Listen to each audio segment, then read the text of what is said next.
कहरौआ नाच गीत लेके आए हैं और ये गीत जाएगा सुमन लोकगीत के चैनल पे भी और गीत गांव के चैनल पे भी। और कहरौआ नाच गीत हम लोग लेके आए हैं। कैसे लगेगा कमेंट बॉक्स में जरूर बताइएगा।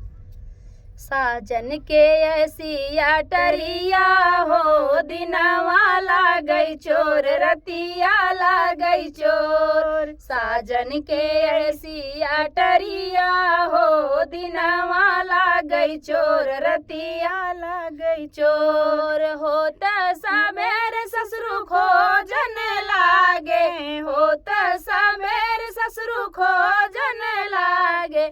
ससुरु के लई गए घड़ियावा हो कंगना लई ग मोर कंगना लई ग मोर।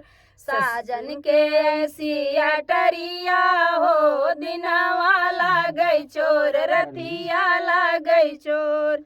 होते सबेर भसरू खोजन लागे होते सबेर भसरू खोजन लागे। भसरू के लेगा मायरिया हो सासू ला गई मोर सासू ला गई मोर। भसरू के लई गई मायरिया हो सासू ला गई मोर सासू ला गई मोर। साजन की ऐसी अटरिया हो दिनवा ला गई चोर रतिया ला गई चोर।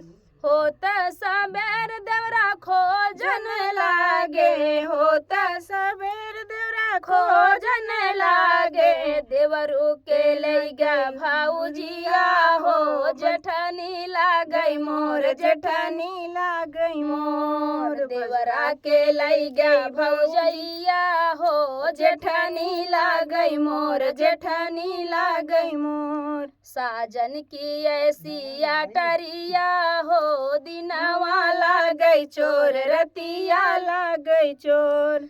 होता सबेर पिया खोजन लागे होता सबेर पिया खोजन लागे। पिया के लैगा बहिनिया हो ननदी ला गई मोर ननदी ला गई मोर। पिया के लैगा बहिनिया हो ननदी ला गई मोर ननदी ला गई मोर। साजन की ऐसी अटरिया हो दिनवा ला गई चोर रतिया ला गई चोर। साजन की ऐसी अटरिया हो दिनवा ला गई चोर रतिया ला गई चोर।